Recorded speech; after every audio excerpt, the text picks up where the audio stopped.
People. Que pasa, suck, pass, say what they do. Now the first thing that is popping in the news is an update about a buzzing topic that is buzzing all over social media, buzzing all over the news. Now people, I am speaking about an incident that occurred in Orlando, Florida to be specific, wherein a lady, her name is Carla, her daughter Carly, and also the baby father, his name is Sin City.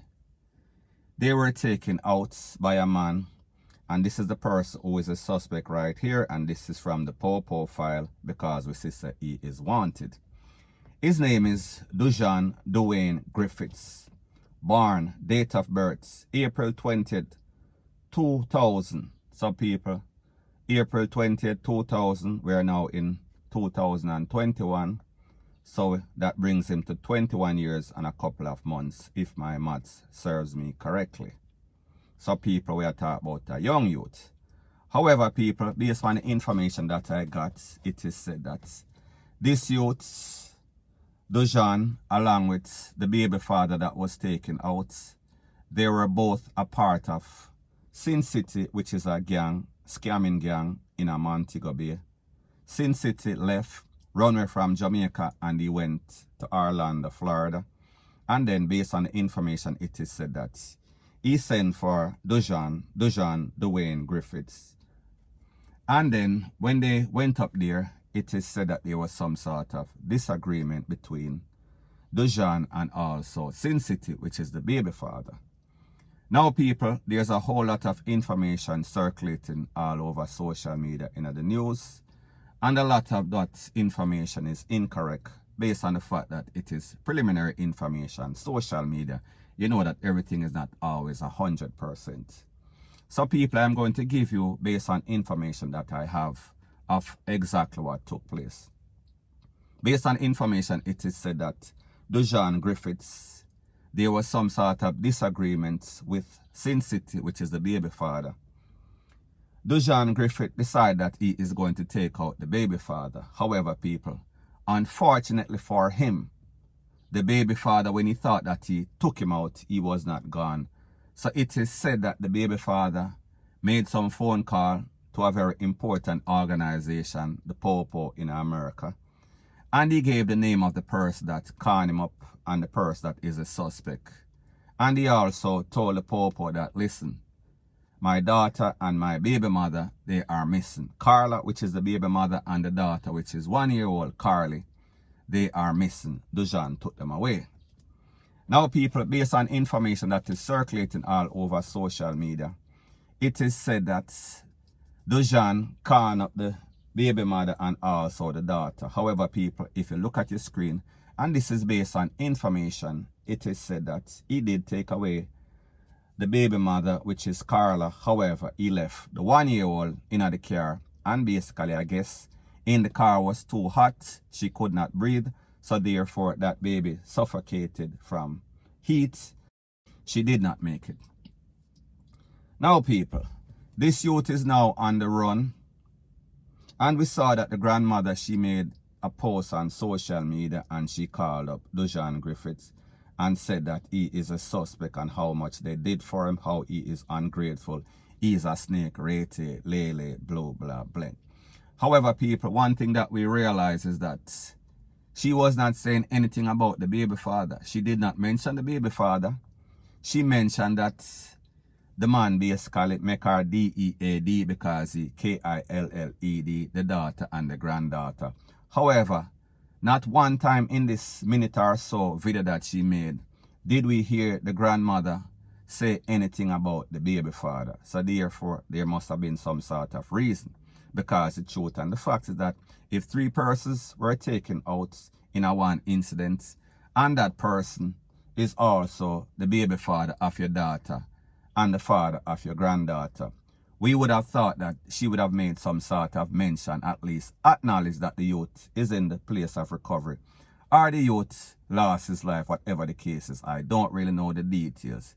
So people, I say this to say that obviously we see this grandmother did not hold the baby father in a high esteem. So maybe she knew some sort of information, and because she knew that he was some sort of criminal, she did not want to go out on a limb and basically make it seem as if she is in defense of some sort of criminal, because people, the truth and the fact is that he is some sort of criminal. He is a scammer. He is a hustler.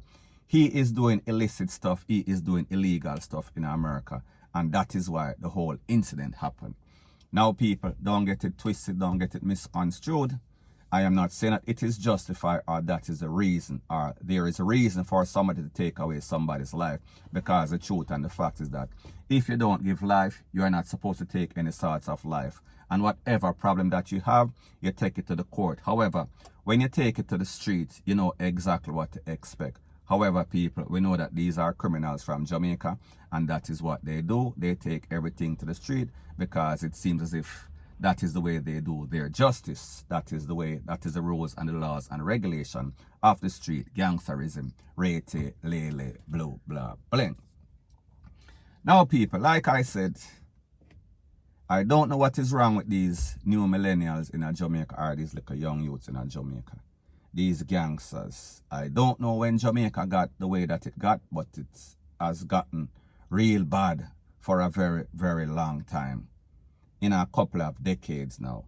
And we see that 2000, new millennium, 2000 forward, 2010, 2020, we see that it has gotten significantly worse. And we see that these youth are cold. It is as if they are vying for some sort of title.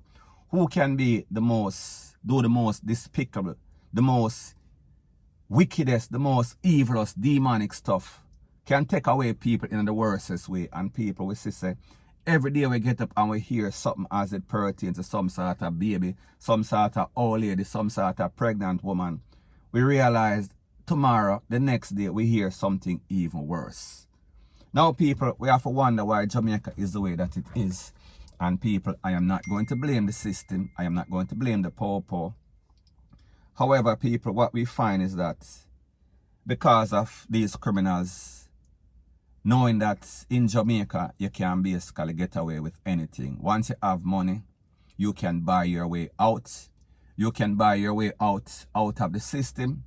You can even pay the victims. If you do somebody something, them own mother will take money and don't go to court, don't show up to court, do not testify.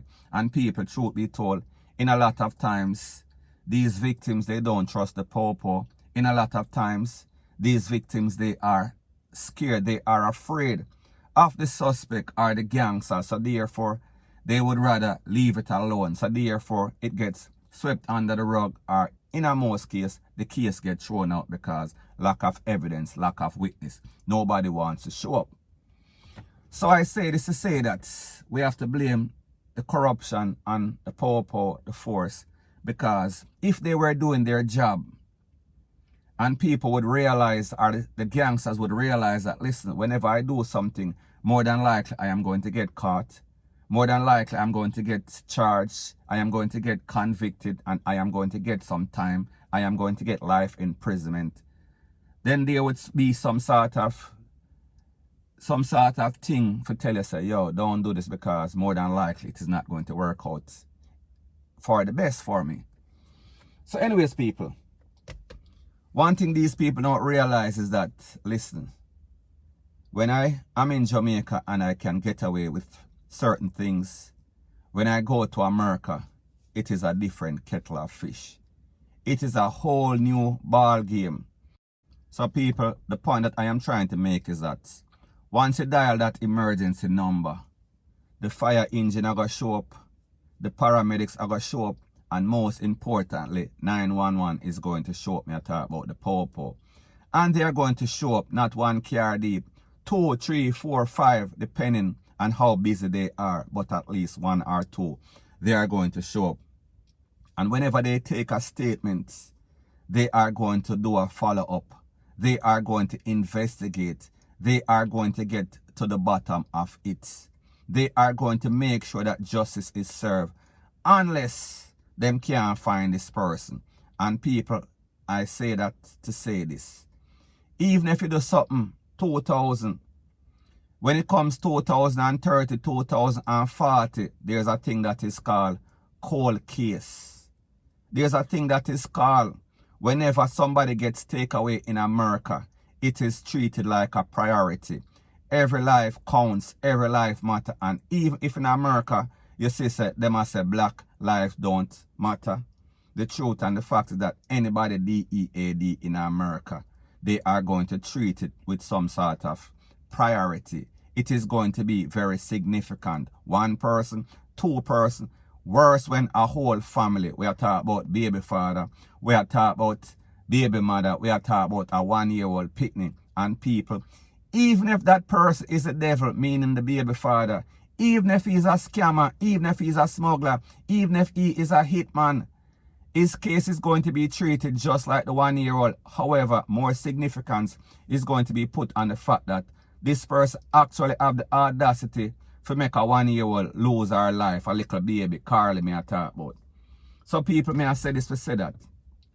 Don't think, you criminals in Jamaica, don't think that because you can get away with it in a Jamaica, when you come to America, because the place bigger, 50-odd state, you feel as if you can do something in Florida and then run go a New York, run go a Boston, run go Atlanta. People, it is as if the state is small. The way that they network, these POPO, the FBI, and everybody, they link together. They make sure that there's a network of investigators. And whenever you run from one place to the next place, they are going to track you down. They are going to hunt you down. They are going to take you out like the DOG or the piece of SHIT that you are. And people, in this case, we see this youths. We are talking about Dujan, Dwayne, Griffiths, born April 20th, 2000. He is a piece of worthless. He is what we call, he is a typical low-life gangster that lives in Jamaica that have no regards for life. Do not respect life. Do not respect any and anybody. May I talk about Pitney, may I talk about Granny, may I talk about any and anybody where you can think about. They not have no regards. They are cold and callous. They are barefaced. And most significantly, they are stupid. They are brain DEAD. And that is why they do what they do. Because they've been fooled. They've been tricked. They've been bamboozled to think that everywhere else in the world is just like Jamaica, corrupt. With these low-life cops that we have. And people, I am not saying that most of the cops in Jamaica are not good. Me just as said.